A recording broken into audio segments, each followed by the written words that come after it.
My first reaction when we were told there was the Hitchhiker's Guide to the Galaxy script coming in was, oh God, no, don't send us that. One, I thought they'll have ruined it, and then I read it and really loved it. I think one of the great things about the material is that it's very, very different from everything else. It's totally unique. Bored? Yes. I think I'm a sofa. I know how you feel. What we've tried to do is make something that is obviously true to the spirit of the original material, but it's still really, really funny. Hey, Eggman, Earth dude. Sorry to hear about your planet. What's it called? Earth. Yeah, I liked Earth. Got these boots on. The casting was the key thing, and the choice we made was not to play it the same way as it was before. And Martin, for instance, who plays Arthur, is very different from the original Arthur Dent. Arthur, your whole planet has been blown up. You know, to be the last person or the last man on Earth is quite a good role, really. And I thought that it would be nice to have a new perspective on it. We're on a spaceship, Arthur. In space. Him and Zoe actually did a screen test together, and it's brilliant. It's one of those things where as soon as you saw that and as soon as everyone at the studio saw that, it was like, oh, OK, fine. Yeah, do what, you know, that's going to work great. They have a very peculiar chemistry between them. It's not a bog standard sort of boy meets girl thing. It's very odd girl meets slightly stupid boy, and it turns out one of them's half alien, and it all goes very wrong indeed. You should have seen me the first day on the Heart of Gold set. I was like 2-year-old or something. I was running around and like pressing buttons and running up and down the stairs, and it was so exciting. Okay, where is she? The cast, you should see them all together. They're a very weird bunch. And they're all very, very different in their own unique way.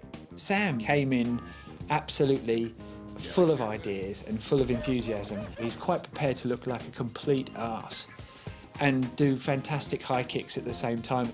I had sort of this weird idea for the character. It was kind of an amalgam of like Elvis, Bill Clinton, Patrick Swayze, Surfer, Spicoli, Brad Pitt, sort of rock star president. If that makes any sense. Why do you want to know the ultimate question? Oh, well, partly the curiosity, partly a sense of adventure, but mostly I think it's for the fame and the money. Garth's given me a real license to be very theatrical, and you kind of have to be with Zaphod. I mean, it's kind of like a Zero Mostel kind of part, or, you know, Robin Williams kind of part. They couldn't afford Jim Carrey, so they got me, you know what I mean? What the hell you doing here? I don't know. Stuck out my thumb, here I am. Then you throw Mos Def, who is this wise, you know, sort of exquisitely sort of dressed guy who's just very, very cool and very, very methodical and very funny and witty and very, very, you know, straight.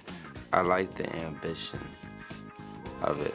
And when I got to be more familiar with Nick and Garth's work, I started to feel like they were looking to create another world. And they weren't just going to be relying on CGI.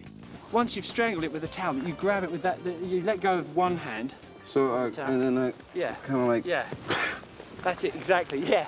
In the last few years, I think it's all become so much about, you know, blowing your mind with the latest trick, and with slightly less emphasis on good ideas. It was more important for us to do something imaginative, and I don't mind knowing that there's a man in the suit, because the suit's so brilliant and the character's so terrific that you know, my disbelief is suspended. Freeze! Freeze? Hippity-doo. I'm a robot, not a refrigerator. My suit for Marvin, it's been one of the most challenging things I've ever done in film. The suit weighs 4 stone, and I only weigh 6 stone. So you can imagine I'm trying to lift this weight. The suit in itself is a big deal because it requires 2 people to put it on. Then also there's a guy that works with the electronics that goes with it too. Action! We have these incredible creatures built by the Jim Henson Company. I don't think you could really get much better than that in CGI. Sir? What? Hitchhikers. I've worked with Hensons on numerous jobs before. They just understand our way of thinking, which is sort of character-based. We really want even the most minute, you know, drive-by characters to be interesting and have depth to them. If you've got a scene that is supposed to be comedic and half of the set isn't there, or one of the characters is a tennis ball on a stick and is going to be put in later, then you run the risk of there not being that spontaneity. So, this prisoner's being detained for kidnapping the president. The Vogons, they're based on these old cartoons by an artist called Gil Ray, which were caricatures of politicians and people of power, and they were always very sort of large men with bulbous noses and big jowly jaws. We started with the idea that these were like politicians and judges, people that just are old, stuffy and crazy, and they just ruin everything. But also, on their planet, if anyone has an original thought or an idea, they get smacked in the face by a paddle that just flies out of the ground. Nobody think, no ideas, no theories, no nothing.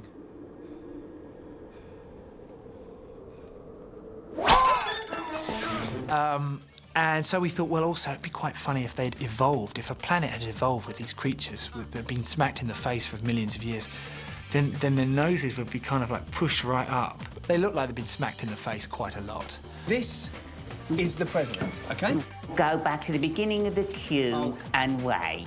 It certainly turned into a sort of this bizarre factory of weird stuff. It's quite something to say, you know, you think of the most bizarre idea and the next day someone's built it.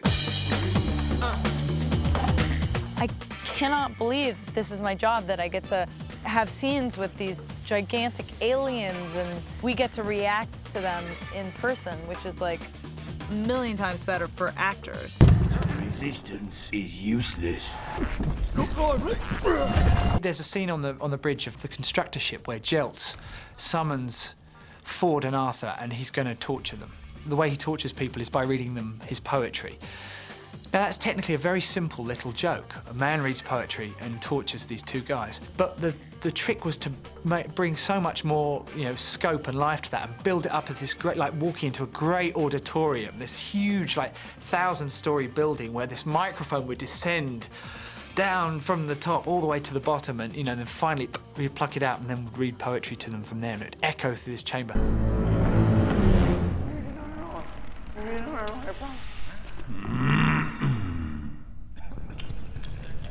Oh, frizzled grunt ugly. No, really, you don't have to read. The reaction from our two heroes is so lovely, and I love the fact that we're able to make it as cinematic as possible.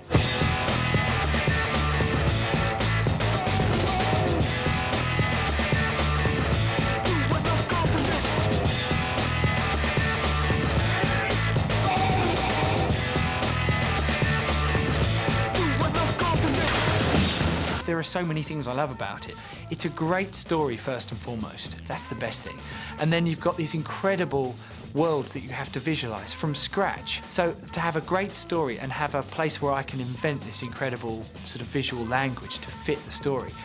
And then to work with actors who are not just funny, but really good actors, and who can really bring a real sort of heart and soul to the piece, you know, reality to such an extraordinary story. That's really quite fabulous. Not that anyone cares what I say, but the restaurant is at the other end of the universe.